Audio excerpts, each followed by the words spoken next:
I'm here because I definitely support this organization. I think it's important to archive the history of activism through art, not only just for its artistic quality and its beauty, but also document the history of people's movements. To me, this is just the most powerful kind of art. I feel an affinity with all these artists who have created these posters, and it's the most ubiquitous statement-type art that you can then reproduce and spread throughout the world. We're here to honor my dad, Zermeño, and we're just very proud to be here to honor the things that my dad did and the artwork and the posters that he did for the UFW, the United Farm Workers, and it's very nice to be here. My good friend for over 30 years is Joan Sekler, and she's being honored for her years of continuous activity, filming any progressive things like the latest boron strike, the Florida election. The incredible thing about Joan is that she's done several documentaries under amazingly difficult circumstances. I just really admire Joan, and I'm so happy to be here today honoring her.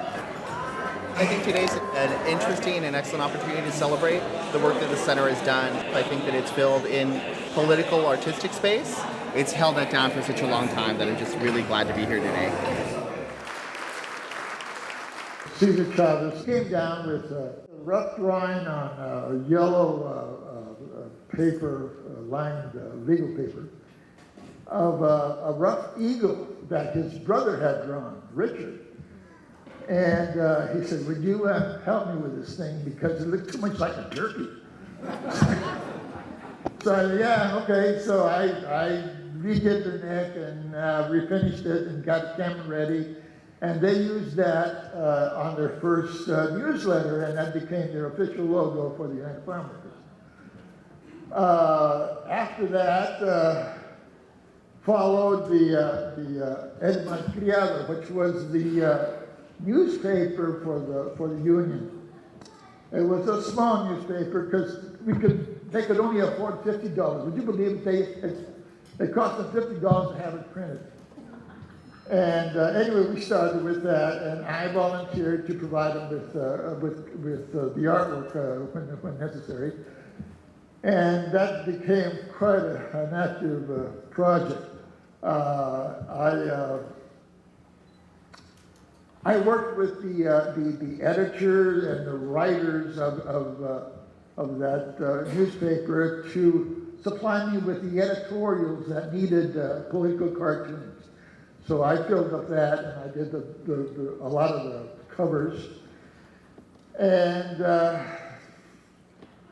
at that point, the union started to have a demand for material, for printing materials to fulfill some of the union obligations. So they acquired a printing press, and that became known as the Taller Gráfico, which is the graphic studio.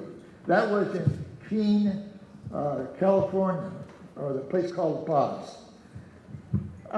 From then on, we developed comic strips, cartoons, posters, stamps, so on and so on and so on.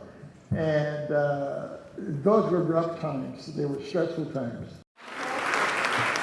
Thank you very much, the center, Mary, and Carol.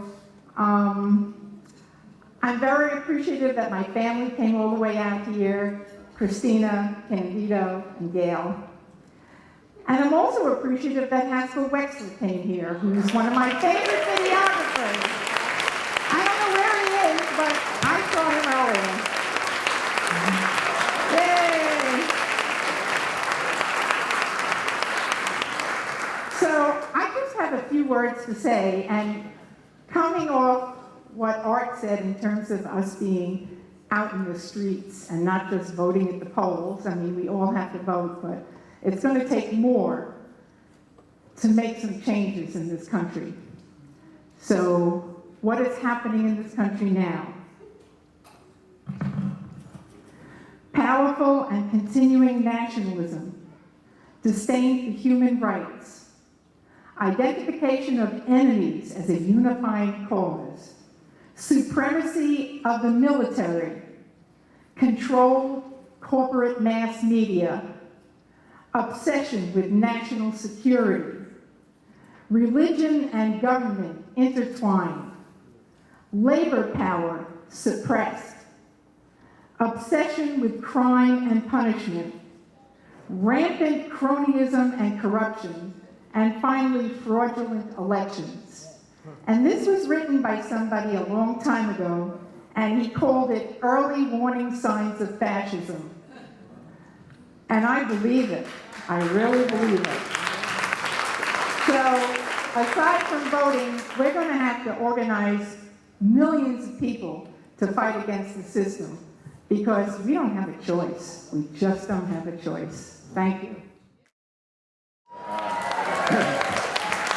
Whenever instances like this come up, I'm very grateful, but I'm somewhat embarrassed to accept the award. All of the musical endeavors that I've been a part of and the social justice endeavors that I've been a part of have been the work of many people, and it's if in some way my music can steal the backbone of those on the front line of struggle, put wind in their sails, that's a good day at the office for me. So those who are truly, the cultural liberation is one thing, but the day-to-day organizing and fighting for liberation is another thing. And it's those people who this award is all about. And if I've been able to give those voiceless people some voice, then I consider that a good day at the office. So I accept this, and I will clear a space on my mantle for it. I'm very excited to do that. But the true heroes and the people that deserve recognition are all those who fight on a daily basis for a better and more just world. So give them a round of applause.